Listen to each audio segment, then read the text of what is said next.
Wednesday, and I'm excited. This is Women in Business. If you have any questions, feel free to ask. Share this out if you're watching on social media. I'm going to kick this on the FM. Here we go.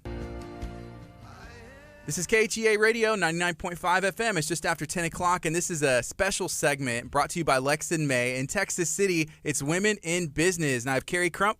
Good morning to you. Hello, hello. How you doing? You got a guest here as well, right? I do. I have a very special guest. I've been so fortunate. These last two women that I've had on the show are absolutely my idols, and so I'd love to introduce Debbie Drury with Marketing Doctors. How you doing? I'm doing great. Thank you, Carrie.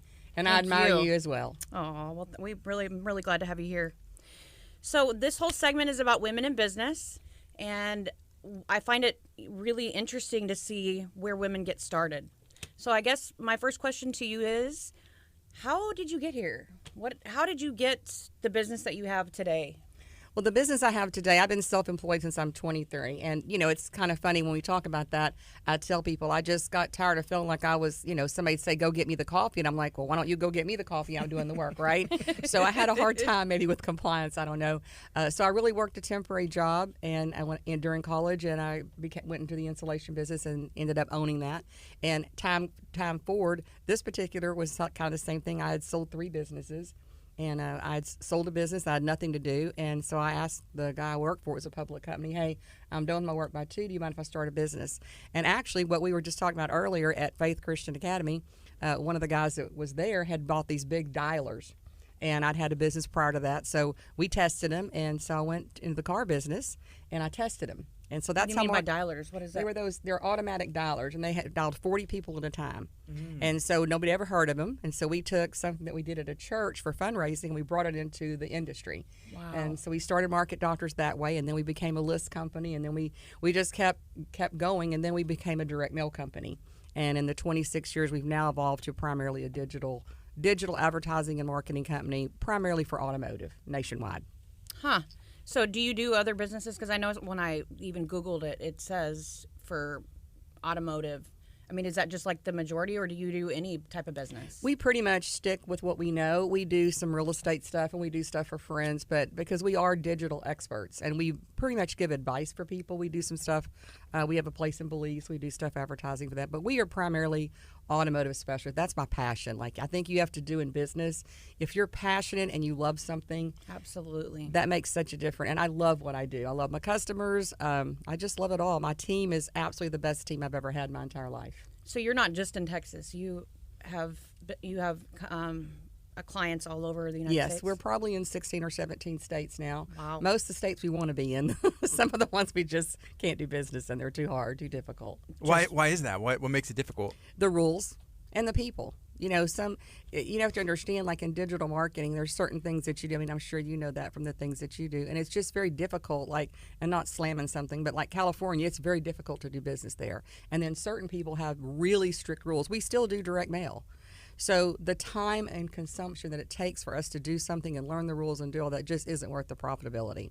Yeah. And that's a hard lesson to learn. That's probably scary.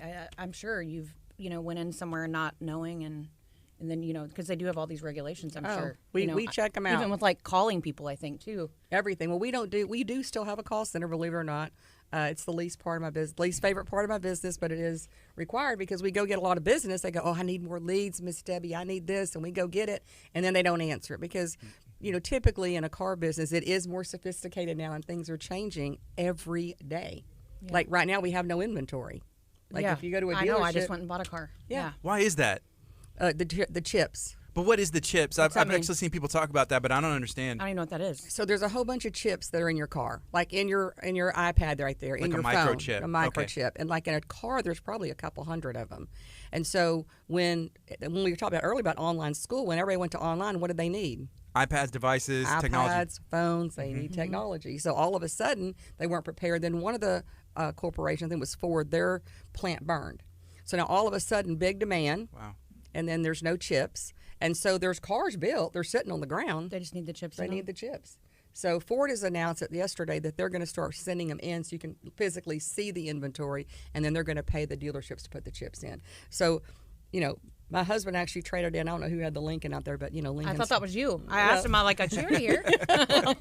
I had the same car. I thought so. And when Floyd traded in his car, he got exactly what he paid for it 3 years ago with I had a $30,000. Wow. That's what made me end up doing what I did.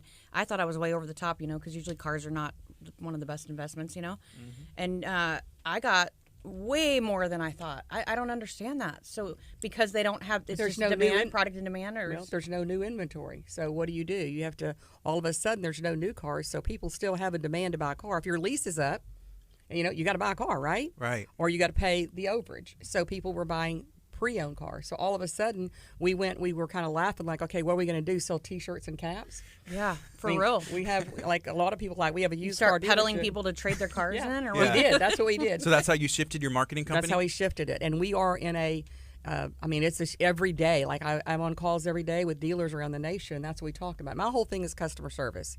Like I tell my people, I want you to touch, feel, talk to every week these people, because literally it's a never, some of the people are my age and they don't know how to do it. I read a book, I don't know if you ever read Move My Cheese, or I forgot what is it, something like that. Anyway, and that's what it talks about. These mice are two mice are so used to doing what they've done forever. Yeah. That Habits. they don't know what to do. Routine. And two of the people finally realized, I'm going to starve to death if I don't change. So it's all about change, and it's hard. Yeah, change is hard. Change is very hard. But you've been in the business for 26 years, and you've seen a lot of change, I'm sure, through that time, right? Oh, my goodness. You can't even imagine. How do you even keep on top of even technology? I always used to, you see like my mom or my grandma, using technology, and I'm like, and then she'll be like, what have I done now to my phone? Should be turning it on airplane mode, and we can't, but now I'm going, wait a minute, hold on, these kids underneath me now.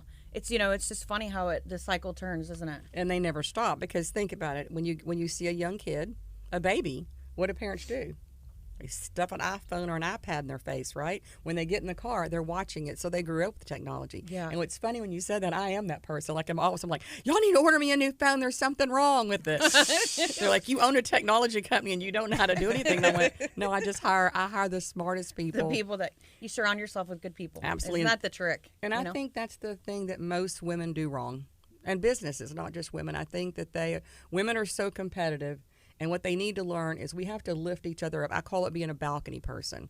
Always you should be in the balcony, handing your hand down and helping somebody. Absolutely. Because God rewards that, and you get it back 10 times. And so for people that, like when I see a pretty girl, I'm like, oh my gosh, she's so pretty. And I'll compliment them, and I ask them I ask them questions. And I think that we as women, most women, are not that way. Nope.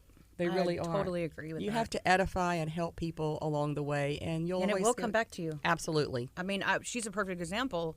When COVID hit, she came in, and I remember sitting in my car after, she came to my shop, and I opened it up for her, and I remember sitting in my car and just tears because, I was able to, you helped me pay my rent.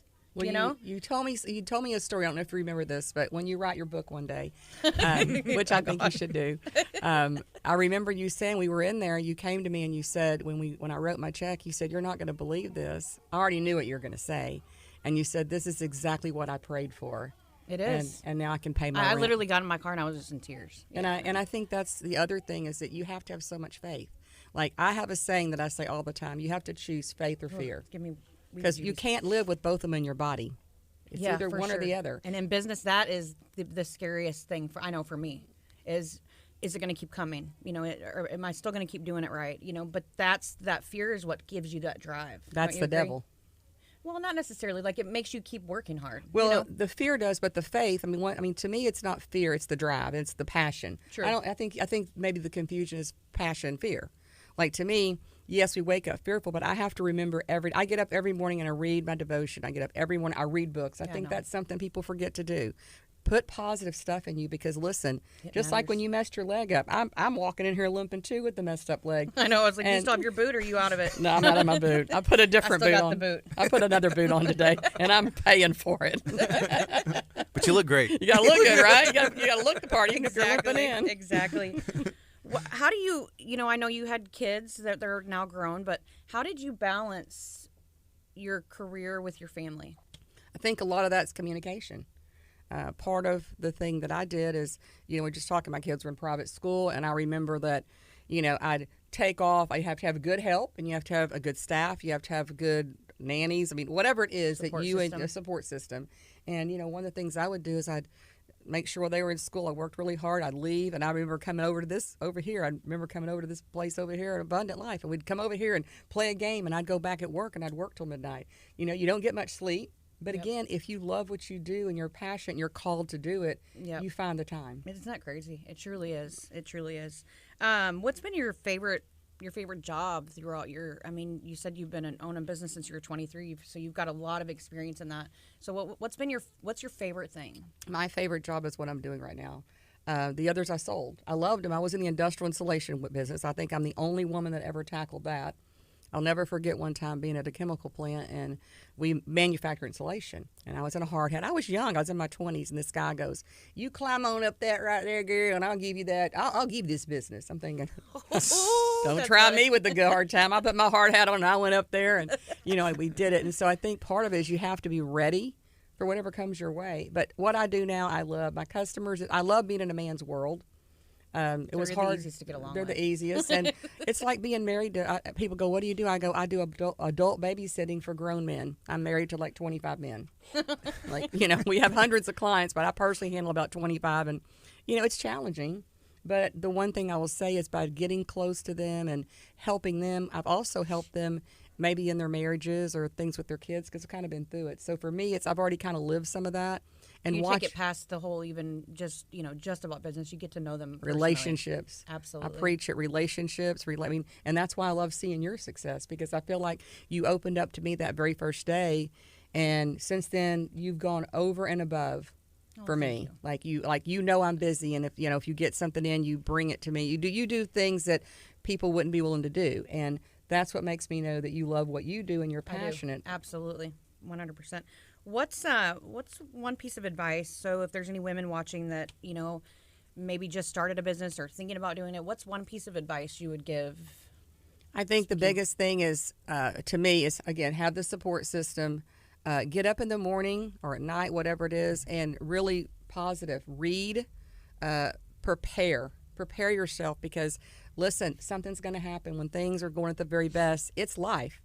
Even if you don't have a business, something's going to happen to you, right? It is what it is. So be prepared, read, ask questions. I have mentors in the business that I would cut my right arm off for, because I would ask them, like, hey, what would you do if you were me? And right now we're doing that. I'm actually doing a Take It to the Streets. I'm fixing to speak at a big event in September in San Antonio for Chrysler. And we're doing you're too young to remember this, but Jay Leno used to go taking it to the streets, and he'd come out and ask a question. So we're asking people, what was the hardest thing you did during not just the pandemic, but after that? Now we've got the chips, because there's always going to be something. And how did you survive? And then what we do is we take that advice to other people. So sometimes reaching out to somebody and saying, learn something from them, and then reteach that lesson or help somebody else, again, be a balcony person. Right. Yeah, that's really cool. Here's a question that came from Carolyn, who is watching on KHEA Radio's Facebook page. If you have a question, feel free to ask. Carolyn said, what do you do when you don't have a support system? You get one. You know, there's so many people out there getting a support group. I mean, that's what I did. Like, if you don't have a support group, like if you don't have family, find friends. Go to a church, go to something. You have to know people. I always used to tell people, like, look in your checkbook, or I guess people don't use checkbooks except me anymore, but, look at your debit card or whatever it is and see where you spend your money. Where do you get your hair done? Where do you get your eyeglasses? Where do you get those things? And find, like last night I was eating dinner and there was a lady sitting next to me. She was beautiful. And when I talked to her, she started telling me her story. And her story was when she was young, she had pimples, and, she has had all this facial work done. I went, for what?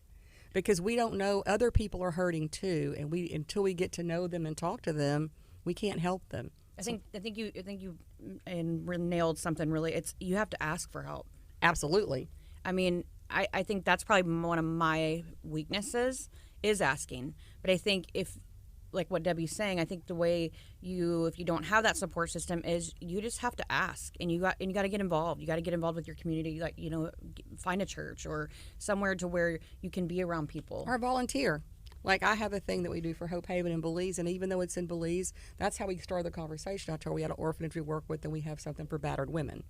And then she started saying, well, I don't have that, but I have this. So by the time I left last night, her and her friends were already texting me saying, hey, we'd love to help you. How can we get together? So I think volunteer. Find something you love or that you used to love, or something that was something that maybe hurt you that you're not completely over, and go volunteer for that and meet people. Yeah, that's a great idea. Great idea. One that just came to me was maybe your local chamber. I know the Texas City Lamarck Chamber has a bunch of different subgroups within it for women in business, for young entrepreneurs, and there's different things like that. And that's one that I'll vouch for personally because they've been a big benefit to me. Yeah, no, that's a great point. Great point. Mm-hmm. What are you most proud of, as far as and I mean, of course, in life there's family and all this other, but I'm talking in from a business standpoint. What are you most proud of? I'm most proud that I've been able to build the team of young people and understand them, and for us to still be in business and standing 26 years later, plus the relationships. I mean, I'm very, financially very successful.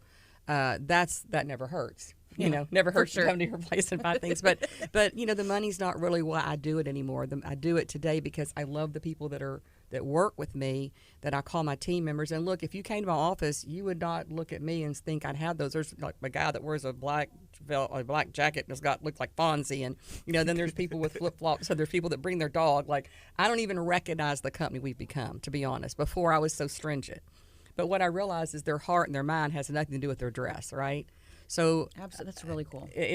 That's the thing I'm proudest of, is that I am able to, I have learned to balance, and I've made great relationships and giving back. I think the biggest thing that we forget is to give back, and I think that's where people fail. They forget that how they got successful. It wasn't all because of you. Right. Somebody was your balcony person. So I think that's one of the biggest things: is look for a mentor, find a mentor, and be a mentor. Absolutely. Well, speaking of the mentor, was there somebody that you've looked up, like helped you in the beginning? I mean, I know it's like we all go through, obviously in any stage of business, you get somewhere because of something else. You know what? It usually Absolutely. It's like so is there any one thing that comes to mind? I mean, that's kind of a... this is funny, but years and years ago, I only had one job. It was at Palais Rule, which I think is out of business now. And there was a lady that was actually our maid that would clean up. And she used to walk by and she'd go, girl, one day you're going to be the president, Aww. And I don't think we realized how important. I will never forget, her name was Leona. And I'm sure by now she's probably 120. But, she did that all the time to me. And I go, girl, I know I want to be. She goes, no, don't say you want to be. Don't say you're going to try to be. You are going to be. And it wasn't manifested that I was going to be the president of the United States. I was going to be the president of my own company. And my destiny became what she said. And I think that's something that we forget, is manifest in others and yourself. Believe it. Write it down. I write everything down. I do dream boards. That's one of the things that I look in my office. If you came in, I think everybody'd be proud of. When people come to work, I never know when it's going to be. This thing hits me, and we go in. I shut everything down for an hour, and we put magazines out, and I want them to dream. I want to believe it. Like one of my, Yolanda, she's like, oh yeah, I want a house. I go, well, what's it going to look like? What's the dining room table? And she couldn't answer. I said, so you really don't, that's not really a dream. It's a wish. It's a thought. Yeah. If it's really your dream, you're going to know exactly. So I really I'm most proud that I'm able to teach and train my people to be better people, to give. Every year they get a Christmas bonus, but they have to come back in January and tell us what they gave their 10% to. Mm. Oh, wow. That's really neat. Yeah, that's pretty cool. Because of Leona, though, speaking into your life, do you make it a point to go speak into other people's lives to help manifest? Absolutely. I tell them all the time, so when I started out years ago, I got a divorce. It was a crazy story. And, after I got through feeling sorry for myself, I started reading all these manifesting change and all these books, but I couldn't find anything to put my finger on that made me feel godly. I felt like I was in this out there world. And then all of a sudden I found a book that one of my friends gave me, and it was a compilation of books, and it put the scripture with the manifestation, and it's changed my life completely. I tell people, don't tell me, I'm going to try to do it. So this is what I tell them. They say, I'm going to try to do that. I go, well, do something for me then first. I always put a pen down and go, try to pick that up. And they look at it and I go, no, I want you to try. Because either you're going to or you're not. Very good. Wow. And what if somebody tells you that you can't? I'm sure you've had that happen. You I just prove do it them anyway. wrong. I make it a point. And I think that's why I've been so successful, is because I've always been in a man's world. And I've had men, one of my very best friends used to own Clear Lake Nissan, John Prindle, and he's one of my mentors. And he made me cry so many times. And then he would build me right back up. And I go, why do you do that? And he goes, because every time somebody tells you you can't and you come in here, I want to prove to you that you can do anything you want to do. But you got to get tough, and I think it's just a matter of sometimes when somebody does make us cry or things aren't right or we think it's wrong, it's making us stronger and better. Oh, for sure. Yeah. Like when you're putting a brand new store in for you and your leg messes up, that had to be, I kept praying for you. I'm like, she's got to be like going, why did I do this? No, for sure. Like, but sometimes I wonder, I'm like, why does all these things seem like they keep happening, and but I think it's all about how you perceive it. And like you said, if you have to be positive, like that truly, it's just crazy how much that can affect your life. Well, the big I say when you get to the bottom and everything's wrong, nothing else can happen but good. Man, thank God, because now guess what? Now the blessings start coming. Yes, they do. I remember. You got to work hard too, though. There's a lot hard of sacrifice. work is all of it. Yeah. We always laugh when people, like, we were interviewing somebody or somebody tells us something, Skylar and I at the office, and we go, why don't you just shut up and go to work? For real, just go to work, because if you go to work and you work hard, you will get blessed by it. That's the bottom line. Don't until they get sick. They have too much time on their hands. So, we do have the orphanage that we work with, and I do volunteer for a lot of things we have. So for me, I know I will be doing a lot of that because I already do, and we have the place in Belize we'll go in there. But really, I'm training my people now. Like sometimes I get real intense, and they're like, hey, that's why we want you to come in the office, want you working from home. I'm like, hey, no, here's the thing. I'm trying to teach you. Right. So that if when I ask you, why did y'all write that check, or why did you do that, or I ask you not to do it, I'm not telling you that to be your boss. I'm saying this because one day I don't want to sit in that seat. I just want y'all to send me money and me go see customers and do what I do. And I want to teach you why I think that's important, teaching other people to do what you do. But Market Doctors, that's why I have the young team in there. Like I'm the old lady now. Right. Right. How do you get there? What are the steps, though? I guess just getting those young people in there, get them trained to where you feel comfortable enough. Because when we hire people, they go through a training where we're more like a family. We're a bigger company now, but still, you kind of almost have to know somebody to get in. But when people come to work, like we ask them, so we're in the car business, so we might ask them like, how do you feel about the word and they kind of like, if they don't fit in, they don't fit in. And then they are weird. Like there's some weird people. Digital marketing is weird, man. Think about it. Facebook, Google, there's some weird people in it. But as you build your team and you get there, it just changes everything. It really does. Do you have trouble with any like turnover, or what makes your people stay? They love working there. If you're not passionate and you don't love what you do, you won't last. Right. And we run them. My people we're a family, so we're like, I tell them, this is like an Italian family. At any minute, all of us could be screaming very loud, saying it because we're all passionate. And 5 minutes later, we're in the conference room eating and going, oh man, I love you, man. Right. Or telling a positive story. So you have to be flexible, and you have to know that. Look, in real life, do you think I don't? Me and Floyd don't fight some? Of course we do. Because that's a normal thing. But 5 minutes later, we're good. Right. So it's just like you have to take your work just like any relationship. It's not all going to be gravy. Yeah, there's something that I had heard. At least I heard this in church, and it was talking about marriage and relationships. And I think about me and my wife. If we have a disagreement or what you maybe call like a fight or whatever, we want the same thing. At the end of the day, we both want the same goal. And then when you think about that big picture, it's like, okay, how do we line this up? And I use that with work as well. And there's like passionate moments where there's disagreements, but at the end of the day, we want the same thing. How do we make that line up? Together. Mm-hmm. Yeah. No, that's very true. Helped me. True. Well, and it's not always easy because, two people wanting their way. Like, it's fortunately for me, I'm married to a very sweet person that, like I tell him, he kind of does. And he knew, like, he was like, when he met me, he's like, wow, he's crazy. And I'm like, you had a chance to see crazy me and you knew what I was like. So I'm not changing. Yeah. And so I think, me like that. I know, I think we can make this work. And he was sweet, and he was okay with my success. Like, he was successful in his own right. He owned his own insurance company. He had been very successful in his life. So that part, he wasn't chasing that anymore. But he also shares my passion, probably not as much as me for like the Hope Haven and all that stuff. He'll help me. He's not as passionate maybe for that as he is other things. But you do have to do what each other want, and you have to give and take. Yeah, I'm still learning that part. Yeah. I don't think anybody ever totally gets it. And I mean, this is kind of a little off topic, but didn't you almost like, aren't you kind of like famous? Didn't you like do a reality show? I remember you telling me about the one where y'all went in a helicopter. And Yeah, it was really cool. We were. I have a friend. She's done some really cool things. Like she really has. It was cool. We had one of my friends is a casting director, and so she called and says, "Hey, there's this show coming out on Bravo, and they want somebody that looks successful, and it makes it look like you're going to go for the weekend." And we actually went where Brad and Angelina were married, and we went to this $7 million house in Canada. It was pretty cool. And anyway, we had people at our beck and call. But what I didn't realize, and I'm sure you do in radio and TV, there was like 8 trailers in the back, and and no matter what you said, they were listening and cutting, and it's none of it's real. Yeah, you cut and make it appealing and try and make the. Oh yeah, and I didn't know all that. Yeah. And it was fun. The president of the Women-Owned Business, April Day, actually was one of the guests that went with me, and then Skylar. It was fun. We got in trouble. I did get hate messages and kill messages because it was in Canada, and we took our Texas flag, and I didn't know you weren't supposed to put the Texas flag above. So one of the things we did is like, hey, at night when everybody's asleep, let's go put the Texas flag up.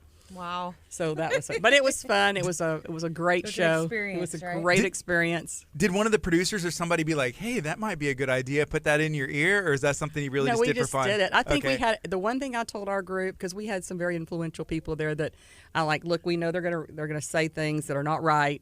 And we know that, so we have to look, at least we have to try to look the best we can. So they couldn't find anything on us. Yeah. They tried. Did they, like, film you constantly? Like, constantly. Even, like, when you were sleeping and stuff? That's the only time you can take your mic. And if you take your mic off at any time except to go to the bathroom, or if they go like, Debbie, where's your mic? Put your mic back on. Or battery check. I mean, and you think it's cool. Like, because in the beginning, you're riding in limousines and we're riding in helicopters. And it was cool. Don't misunderstand me. But after about the 7th day, you're like, get this off of me, because you don't have a life. So I do understand when these movie stars, which and I'm not all about that at all, but, people really think that's so cool. And honestly, there is no privacy, literally. Mm-hmm. I mean, when I say there's no privacy, from when you wake up, they're knocking on your door at 6:30, they're putting your mic on. You wear a mic everywhere. When you get out, would go to some place, it looks like so great. The entourage is with you. They're moving. Everybody's looking at you. They're taking pictures. You have to be perfect all the time. Yeah. There's no downtime. So it was fun and exciting. Would I do it again? No. What's the name of the show? I don't even know the name of it. It's on Bravo. It's on Bravo. It's a Bravo show. Yeah. It was quite a while ago. I'll have to go check About 5 years ago. I'll find it and tell you. I forgot what it was. IMDb. I'm going to search you, and we'll find it on Bravo. I'm going to have to go watch this. You might find some things you don't want to see. Matter of fact, I was the prelude to the show, and I told them if you were my employee, I would fire your. Yeah, that's what I said. That's what they did, because they couldn't find it. This was 3:00 in the morning. We're leaving, and we said, let's just go and have a couple glasses of wine and let's just stay with this. And anyway, so they come in there, and the guy's like telling me something, and I kind of just smart off. But it was true. If you were my employee, I would fire you. And so that was, but the way they made it was the prelude to the show was very mean. And then they said at the end that the Texas people didn't leave a tip, and everybody left like $300 or $400 each. So we probably gave, Texas people are very generous. I'm sure we gave the biggest tip, but it didn't matter. We had a good time. Very much an experience, right? It was, and that's life. You have to also take time from your work. I think that's something too. The one thing I do is I have to have downtime. I work hard. 12, 14 hours a day, and I love it. But I do go. You need your time. Once a month, I go out of town somewhere. I go refresh. Once a month. That's a neat idea. If you can, just to make it just brings you life, doesn't it? It gives me complete life. And in the car business, we call it closing out. It's at the very end of the month. Some of your best friends, their heads turn around, they scream at you, they throw up, had staplers thrown at me. Have meet quotas or Yeah, something. they got to be like, this is what it is at the end. And then once they close out, they have a couple days to get what they call their statements ready. So they're literally crazy. Like when they're certified. I mean, literally, it's like Cabbage Patch Dolls have certifications, car dealer they have a certification. And so I just used to sit there and try to take them cookies and donuts and be sweet. And after a few staplers were thrown at me, and I just went, I'm leaving. You don't go there during those days. I'm gonna go revive me. And so that's what we do. We go out of town or go do something. If you can work in the car business and in sales, or I guess in any department, or what you do with marketing, can you work anywhere? Absolutely. If you can do that, you can do anything. Because believe me, there's so many ups and downs, which is life. And I have some friends who recently got into sales, and they're hustling and hustlers. So they're out there, killing it, and they just started. But it's really fun to watch and see. And the money's great. Mm-hmm. The unfortunate thing that the car business hasn't caught up with yet is the fact that It is 6 days a week, and sometimes they give you a day off. And so the part again, if you have a family, I hate seeing young people not spending time with their families. So they have to work 6 days a week? Pretty much. Well, they can work 5, but they're open. Car dealers in Texas are only open 6 days a week. So you do get that one day off, and sometimes you get a day off, not during closeout week, but they do work long hours. You have to, and that's where I think balance really comes in our business, is how do you balance, because you're chasing the money there. Yeah. You can you make have to work for it. a lot of money, like 6 figures. Really and truthfully, there's probably no business that you can go uneducated. You can be an uneducated person and go to work and make 6 figures if you work hard. So it's proof the American dream's alive. And that's a lot of relationships. 100%. Yeah. That's exactly what a lot of sales is. Well, yours is relationships. Yeah. And it just amazes me how many relationships you gain. Like, when you set out to do a business, it's not like you're setting out not to have relationships, but it just how that happens. It's like almost like a second family. It it's is really a second cool. family. It is. Like, it's really, really neat. And, I think the other thing, too, that people do is, like, for one of the things we do still after 26 years, I make everybody, we write a thank you card, we write a birthday card, we do it handwritten. And my team, That's the young so people important. think that we are like, they're like, there is something wrong with her. But, and like last month, we had a really big month, and the car people, they didn't. They had good months, they were making money, but they didn't know what to do. Literally, like, what do you do when you have no inventory and you got a lot and you have a big bill and all these people? What did they do? We found ways to go into the CRM. We found ways to go buy cars, and we sold cars. Like, we found that, but we delivered food. It's a comfort thing. So we just said, what would we want? So we delivered food. How many people called me? And I even had handwritten cards from some of the dealers, and like, man, thank you so much for that. It meant so much. So I think sometimes we don't have to spend money. I remember we used to bake cookies, like literally. All of us, and I can't cook. Like, I'm surprised we didn't die from it. But we would cook cookies, or like we just get food, whatever it is. But I think the other thing too is always be thankful for what you get, and thank people. Send them a card, send them a note. The handwritten thing, like we do that, with every order that ships out. I think that's so important. I write a personal note on, and I don't want it to be just thank you. I want them to know that they matter to me, and because they do. They do. And I watch you watch Facebook. You're a great entrepreneur. I watch you do that. And like, I wear your clothes every day. And, she'll see something on Facebook. Yeah, look at that. I love that dress. And, it lets me know that she's watching. It lets me know she's taking care of her business. And you're taking care of your business, and you're doing it the right way. Well, I appreciate that. Just about you, though. Not me. Oh. Well, it's a little bit about you, because I wouldn't be without you. She's just, to know, because you're self-made. It started back with the whole dollar thing, which is just super cool. And that came from a church, correct? Yes. So it goes to show you, like, that group is how you originally started. Yeah, it's relationships. And also, I think, faith. paying attention. I think all of us get so busy with that iPad, phone, and all those things. Yeah. I go in our room, and this is what really gets me. And of course, before COVID, you'd go into Starbucks and you'd sit there and you'd see the grandparents and you see the parents and the kids. Not one person was having a conversation. No, they all had their head down. And it made me crazy. I'd go over and go like, "Hey, y'all need to be talking to each other." My husband would go like, "Oh my God, here she goes." But it's true. You don't realize it until you actually just look for that. And visual. Go into places and watch at restaurants. It makes me insane. Like last night, we're sitting at a restaurant by us, and everybody there is on their phone. And I'm like, "Hey guys, let's talk, okay? How weird is that?" Well, I think it makes the younger generation, even with my kids. I have one that's 12. The personal, eye contact in conversation just isn't. It's not the same. And it's, I'm guilty of it. I let her, be on her phone. But really, you're not having any of those connections. At all. And so I think we are missing that, and we need to, that's one big thing I think that the younger generation does need to let go of, because, it matters. It completely matters. They don't know. Look, I got grandkids. When they're with me, like when we go someplace, I'm like, put your phone up. We're not doing that. If you want me to go to eat dinner with you, and look, I'll do whatever you want me to do. But if you want to do it and you want to spend time with Dee Dee, you say, because they can't call me grandma. I'll tell them they'd ride them out of the wheel. They have to call me Dee Dee, because I still say I'm 39. Okay, so we got to play all the cards right. And I'm telling them, like, if you want to do that, you put your phone down and talk to me. Let's communicate. Like, I was in Belize last week, and we were at the orphanage, and went over to visit some people, and this guy goes, "Hey, Miss Debbie, will you train my son?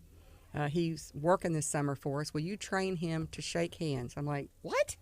Like, I'm thinking, kids don't know how to shake hands and look you in the eye. So he came over to the pool, and I said, hey, I want you to get me these drinks for the day. I want you to get us food for the day. He goes, yes, ma'am. He looked at me. I said, hey, Colin, look at me in the eye. And he couldn't do it. I go, look at me. Let me hold your hand. So I'm holding his hand. I said, look me. That took him literally 5 minutes to where he is confident enough just to look me in the eye and hold my hand. I said, that ain't holding my hand. If you're going to shake hands, you got to shake hands like a man. Yeah. And I call it etiquette. It's the things that we learned, manners. Yeah, for sure, manners. Yeah. Oh my God, when somebody smacks, I just want to punch him in the face. Like, where's your mama? Did she not teach you nothing? Sure, very funny. Those little quirks. Yeah, everybody has them.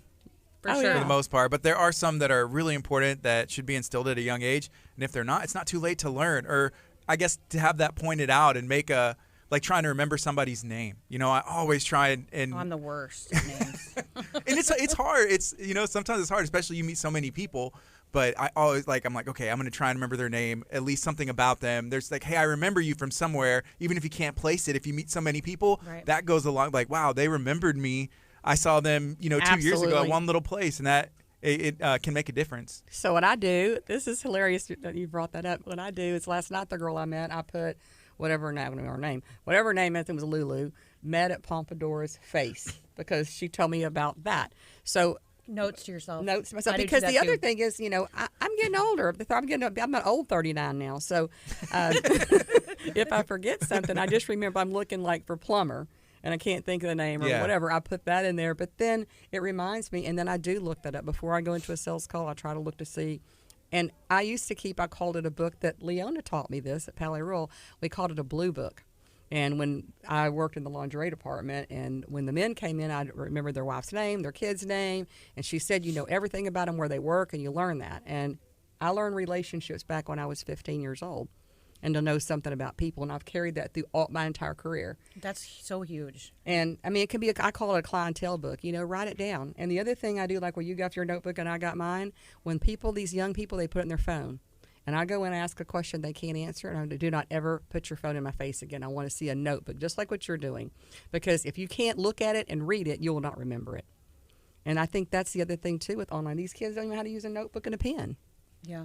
So I think it's a lot of it's just, let's go back to the basics, man, in life. Go back and you love each other. Yep. Read.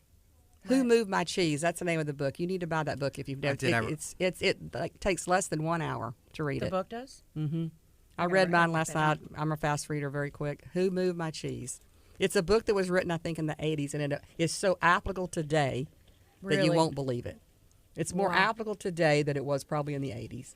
Yes. Somebody just knew what, our future held or something. Huh. Or it's really no different. Think about it. That's 40 years ago, and it's really no different then than it was today. You have to be flexible. You have to change.